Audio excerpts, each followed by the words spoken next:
Pagtatanim ng kape, paano nga ba ginagawa? Para ma-experience ko. Civet Coffee? Bakit nga ba mahal ang presyo nito? Bale, pinupulot ng mga farmers yung poop ng civet cat Stingless bees? Nakatutulong sa coffee farm? para mas daming bunga ang kape. Challenges na nararanasan ng mga coffee farm? Ano-ano nga ba ang mga ito? Mahirap yon kasi ang baba ng presyo ng coffee beans. Lahat yan, tutuklasin natin kasama si Kuya Ernel sa ating pagbisita sa Josefina Integrated Farm.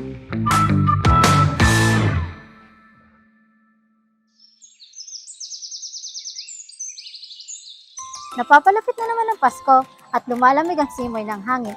Tsak, maraming mga Pilipinong gusto mamasyal dito sa Tagaytay at subukan ng iba't ibang cafe at restaurants dito. Isa sa mga dinadayong cafe and restaurants dito ay ang Bag of Beans, sikat para sa kanilang aromatic na kape at masasarap na mga potahe.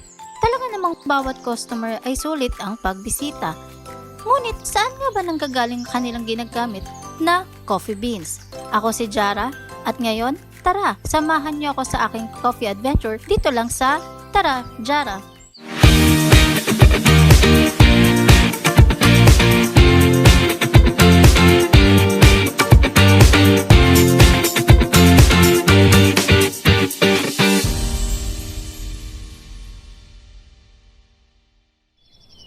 Matatagpuan dito sa kay Titinga Alfonso Cavite ang isang coffee farm na kung tawagin ay Josefina Integrated Farm. Mula taong 2003, ang farm na ito ay isa sa mga nagsusupply ng mga coffee beans na ginagamit ng sikat na cafe sa Tagaytay, ang Bag of Beans. Year 2002, lumipat kami dito. Before sa Manila kami nakatira, 5 years kami doon, then we decided na dito na lang tumira. Bali yung coffee farm, existing na yung coffee. Bali, father-in-law ko yung nagtanim. Binigay lang sa amin yung farm. Tapos kami na lang ang nag-maintain ng farm. Naging supplier kami ng Bag of Beans. Napadaan lang kami dun sa coffee shop sa Tagaytay. Tapos kinausap namin yung may kanya. Tapos wala pa nga kami kape noon eh. Hindi pa kami nagpa-process. Pag nung pinagpaalam namin, pumayag na kagad na pwede kami mag-supply ng kape. 2003, nagsimula na kami mag-supply ng coffee sa Bag of Beans. Bale, 20 years na kami nagsusupply. Dati ang sinusupply namin is kapeng barako. Then, ang the following year, nagsimula na kami mag-supply ng civet coffee. Yung coffee beans dito sa farm, yung Robusta, binebenta namin, may middleman. Dinadry namin, tapos binebenta namin.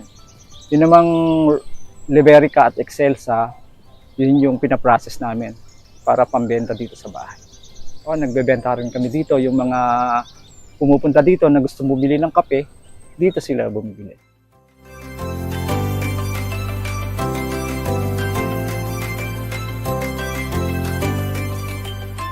Bale, Kuya Arnel, paano po ang pagtatanim ng kape? Sa simula, maghuhukay ka muna ng 1.5 feet. Apo. Oo, hukayin mo muna siya.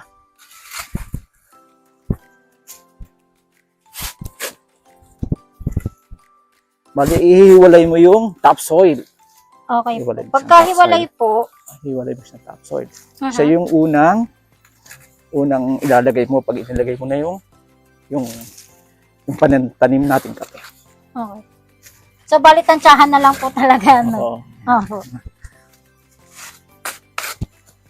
Paano po yung mga requirements po? Bale, ang kape naman tumutubo siya sa mga high elevated area. Bale, nagtatribe siya sa magandang klima, yung halos all year round may tubig, may ulan.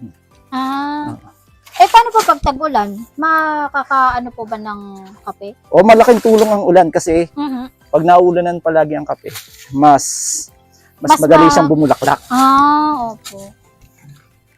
Ayan, ulan. Ayan, malalim na. Ayan. Tapos, So, pwede na po yan. pwede na yan. Opo. Kuhanin mo yung pantanim na kape. Ilagay mo siya. Tapos Tapos tatabunan. tatabunan mo siya. Tulong na po ako. O, sige. Para ma-experience ko. Okay, ganun pa kaya.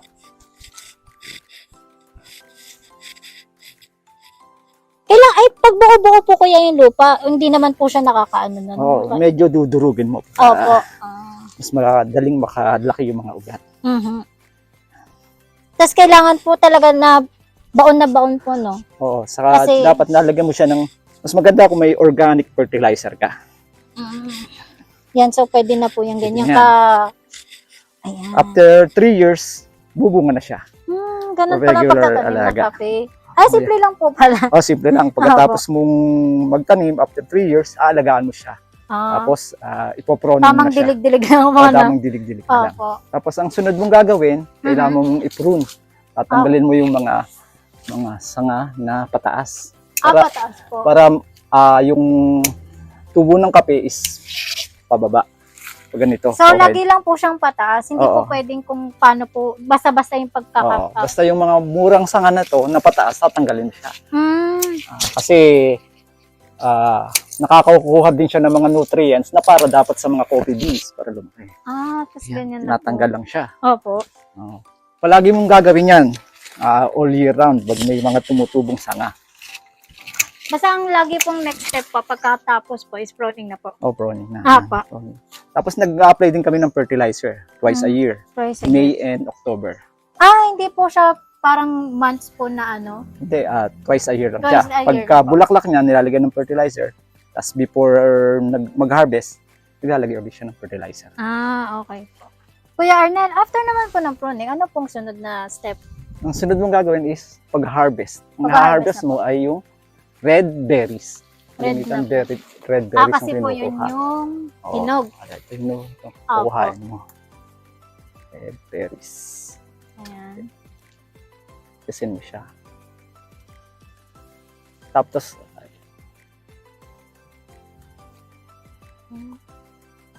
bale, peak red. Peak red. Yung ganito pong mga kulay, ano po ito? Bale, hindi na siya maganda kasi Hindi na po siya tuyo na siya, dry. Wala na siya laman. so hindi na po pwede. Kalimitan, red cherries yung pinipik. Opo. Ayan. So pag ganito po, hindi na po siya pwedeng, Pwede mo siyang pitasin, kaya lang, hindi na po mag ihiwalay mo na lang. Opo. Ito po yun. So ito po yung pwedeng kainin po. Oo, no? yung pwedeng kainin.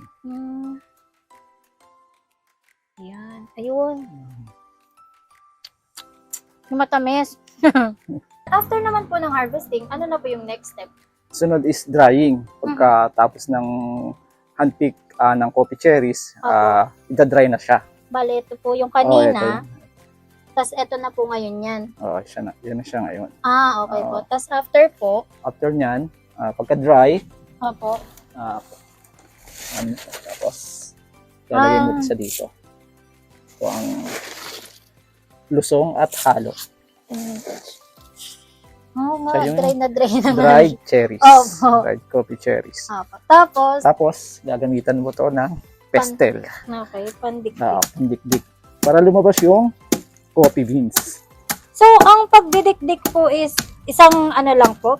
Ganyan lang po? Or hindi pwede yung pwedeng ganon? Hindi, isang kwan lang para, kasi magtatalsikan niya pag madaming kung saan-saan. Kailangan lang po talagang ayan. straight. Pero pag maramihan na, gumagamit na ng machine, pag mas madami ng coffee cherries, coffee dried cherries, kailangan na ng machine, Opo. yun ang ginagamit. Pero nung unang panahon, ganito yung ginagamit. Tapos kailangan po durog na durog. Oo, pag lumabas na yung coffee beans, ready na yan. Opo. Ayan. Pwede pong patry. Sige. So, kailangan po ganyan. Hindi po pala siya madali. Oo, mahirap. Mabigat pala. Tapos paano po malalaman kapag okay na po siya? Nadudurog na yung balat, pero yung coffee cherries, coffee beans, hindi siya nadudurog. Bale, ito. Oo. Ito pong kulay, ito pong ganito po. Ayan yung coffee cherry. Coffee beans na yan. Yan na yung coffee Ito beans. na po yun. Oo. Palalabasin mo lang yung coffee beans. Okay po. Hindi mo siya titigilan hanggat Hanggat hindi na... hindi lumalabas. Opo. Coffee beans. Yan. Okay po. Kailangan po talaga pala ng ano dyan, lakas. Mahirap, mabigat. Kalimitan ginagamit namin ito pag civet coffee yung binibili namin. Opo. After that, ayan, kukuhain mo na yung coffee. Ayan. Pipiliin mo Pipiliin na yung po yung coffee mga beans. ito. Oh, pipiliin. Bali, ito na po yun. Ayan, yan yung coffee beans. Okay po. Tapos, Tapos yung mga ano po, wala na po yun. Pwede na po itapon. oh, Or may iba pa pwedeng pong gawing gamit. fertilizer. Okay Yung po. ano. Tapos yan yung niro-roast. Yan Ito pala yun. yung kinakapi dito. Opo. Ito po yung masarap. Oo. Yay! Parang bago mo malasahan yung sarap na kape, pagpapaganda mo Opo, muna. paghihirapan mo po talaga. Masarap naman po kasi talaga yung kape. Kakaiba po yung lasa ng kape. Ayan. Ayan. Tapos yan, pwede na po pang fertilizer na lang Pwedeng po. patuyuin pa yung fertilizer or Opo. iba sinusunog. Okay po. So, Kuya Arnel, after po na pagdidikdik, ano pong sunod na process? Ang sunod ay roasting. Apo. Ito siya. Pagkatapos ng idikdikin, Opo. iro-roast na siya. Then after po After nun. ito, gigilingin na siya. Ito na yung kape. Yan na Meron po na yung tayong kape. kape. Opo. Bali, napansin ko lang po kasi na mas malaki po siya kaysa dito po. Pag niro-roast yung kape, lumalabas yung oil, tapos nag-e-expand siya. Bali, ito na po yung binibenta niyo po. Ito yung binibenta namin. Pagka giling namin, pinapackage namin, tapos yun yung binibenta namin. Okay po.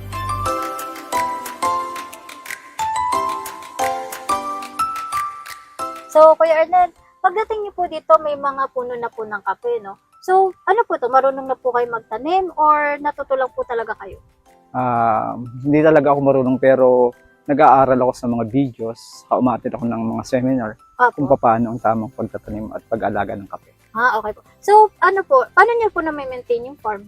Bale, weeding lang, pruning, saka paglalagay ng mga fertilizer para at least nakaka-recover ng kape pagkatapos ng harvesting. So, paano niyo naman po napapanatili yung mga bunga ng puno ng kape po? Bale, inaalagaan lang yan. Palaging fertilizer, yun lang ang pinakamahalaga doon, fertilizer, paglilinis. Opo. Yun ang mini-maintain mo na malinis yung farm. So, pag ano po, kailan po ang peak season ng pag-harvest or pagbebenta po?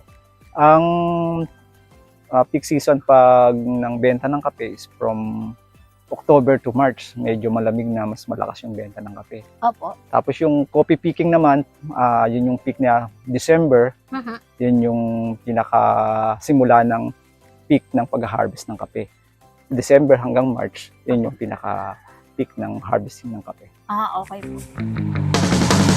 Sa ating pagbabalik, lilibutin natin ang coffee farm at aalamin ng iba't ibang uri ng coffee beans na meron sila.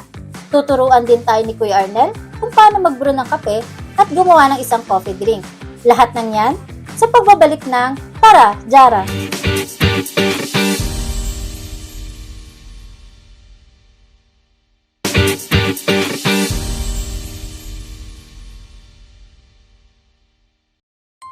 Umaabot sa mahigit kumulang 1,400 ang mga puno ng kape rito sa Josefina Integrated Farm.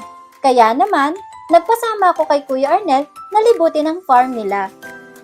Kuya Arnel, gano'n naman po kalaki yung farm nyo? Bale, yung farm ay 1.3 hectares siya. 1.3 hectares. So, gaano po katagal ang lifespan ng isang puno po ng kape? Yung isang puno ng kape, tumatagal siya ng 100 years. Kaya lang, habang tumatagal, umuunti yung bunga niya. Kaya kailangan mong i-rejuvenate yung kape. Gano'n naman po karami ang na-harvest ng coffee cherry sa isang puno ng kape? Ang isang puno ng kape, nag-harvest siya ng 4 to 5 kilos 4 to 5 of kilos coffee po. cherries. Ano po mga ino-offer ng farm na coffee cherry? Bali, 3 klaseng kape yung nandito sa farm. Opo. Coffee Liberica, Excelsa, at saka Robusta. Pwede po paturo nung tatlong puno? Ito yung Coffee Liberica. Ito yung kapeng barako. Ito po yun. Pag hinog po to, ano pong kulay nito? Red. Red siya. lang. Red siya. So, pag red po, pwede po kaya siyang kainin? Pwede yan. Pwede na Yan. po. Okay po. Saan po tayong sunod? Dito po tayo sa kabila, sa Coffee Excelsa. Sige po. Saan po yun? Diyan. Ito yung Coffee Excelsa. Yan po. Oo. Katulad din po nung nauna pala po, no? Mas medyo maliit lang siya sa Mas maliit po. Coffee Liberica. Opo. Bali, Kuya Arnel, meron pa pong isang coffee cherry na titingnan po tayo, no? Meron yung Coffee Robusta. Sige po. Puntahan natin. Okay po, sige po. Siya. Saan po? Ito siya, ang Coffee Robusta. Yan po. Oo. So, pwede na po yan pitasin? Pwede na pitasin. Pag red na, Opo. pwede na siyang pitasin. Red na po pala, no? Paano po to kainin? Pwede mo siyang isain mo siya. Isain ko po. Tapos, kainin mo yung, supsupin mo yung coffee cherries.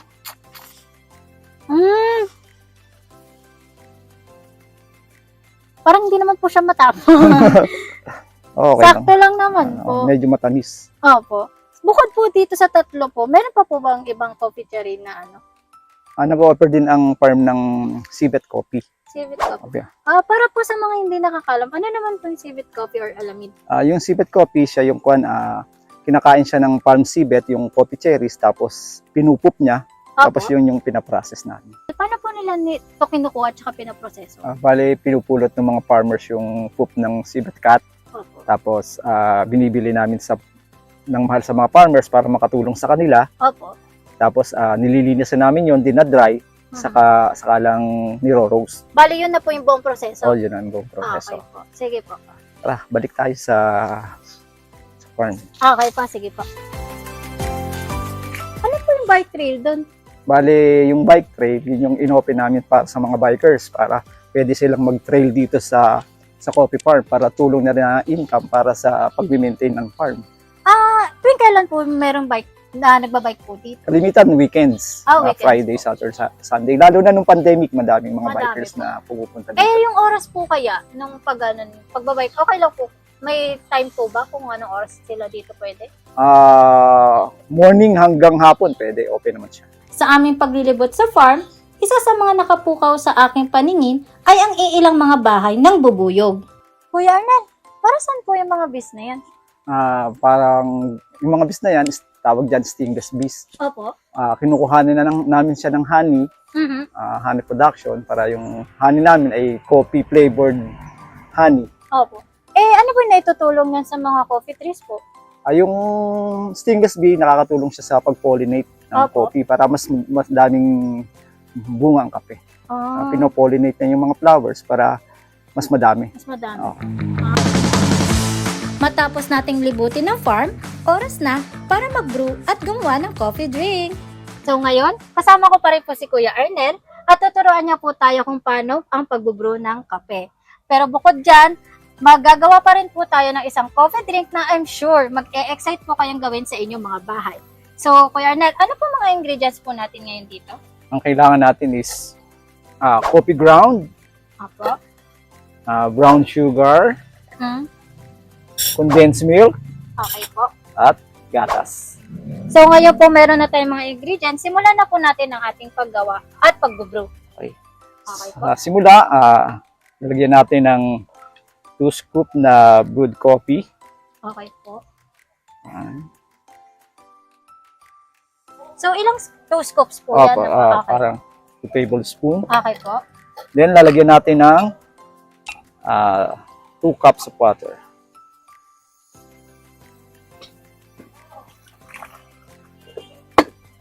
Two cups po.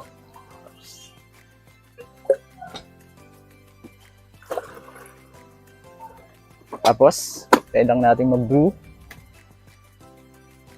Ayan. At magbubrew na po Oo, yan. mag-brew na yan. Hintayin lang natin yan. Opo. Tapos, gagawa na tayo ng coffee drinks. Coffee drinks po. Ano naman po yung mga division of task niyo po ng mag-asawa? Kalimitan sa akin pag yung sa manage ng coffee farm. Opo. Tapos siya yung sa mga accounting. Kung anong kailangan, sa printing ng mga label ng kape, Opo. Pagdi-design ng mga label, siya na lang bahala doon. Opo. Napansin ko po kasi doon sa entrance niyo po may nakalagay po na outdoor cafe po. Dati po ba itong cafe din po? Ginawa ko tong coffee shop last year, kaya lang tinigil ko muna kasi ang dami pang kailangan gawin. Dami pang kailangan improvement, kaya tinigil ko muna. Eh, kasi po, di ba po nag-pandemic po tayo, paano nyo po na-encounter o paano nyo po nalagpasan po? Nilagpasan ko yung ngayong pandemic sa pamagitan ng pag-alaga ko ng bubuyog. Okay. Tapos nagbukas nga ako ng coffee shop, yung mga bikers Opo. pumupunta dito. Opo. Yun yung naging source of income namin ng pandemic. Okay po. Eh, kasi po, di ba po, Kuya Arnel, ang dami po ngayong mga competition po, tapos nag-aangkat po tayo sa ibang bansa ng mga coffee bean. Paano nyo po nalagpasan din po yun? Mahirap yun kasi ang baba ng presyo ng coffee beans sa galing ibang bansa, Vietnam, Opo. Indonesia, mababa. Ang ginagawa na lang namin is gagawa kami ng coffee na specialty, yung maganda ang quality ng coffee. Tapos na tayo mag-brew ng coffee, so pwede na tayong gumawa ng Spanish latte. So, Kuya Arnel, paano po ang paggawa ng Spanish latte? Ayun, lalagyan natin.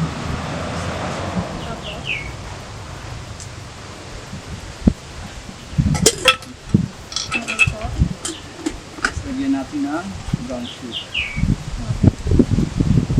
Ilang teaspoon? 2 teaspoon.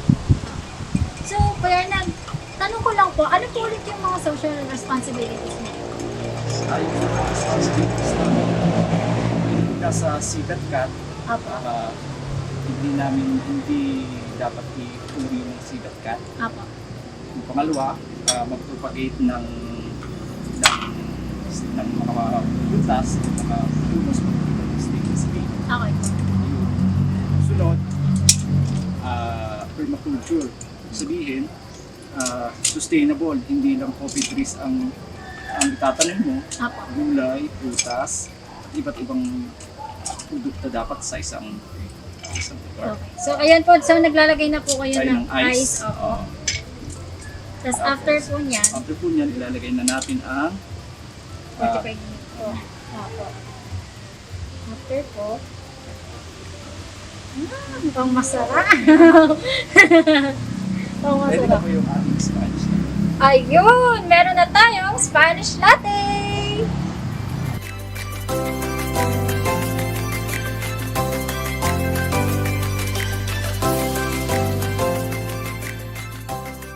Talagang masarap ang isang bagay lalo na kung ito'y pinaghihirapan at may sangkap ng pagmamahal. Katulad ng kaping to na gawa sa beans ng Josefina Integrated Farm. Ang kanilang dedikasyon sa kanilang pagtatanim ng kape at ang makatulong sa kalikasan at sa ibang mga magsasaka ay sadyang kahanga-hanga. Sa susunod na linggo, samahan niyo muli ako sa aking farm adventure dito lamang sa Tara Jara!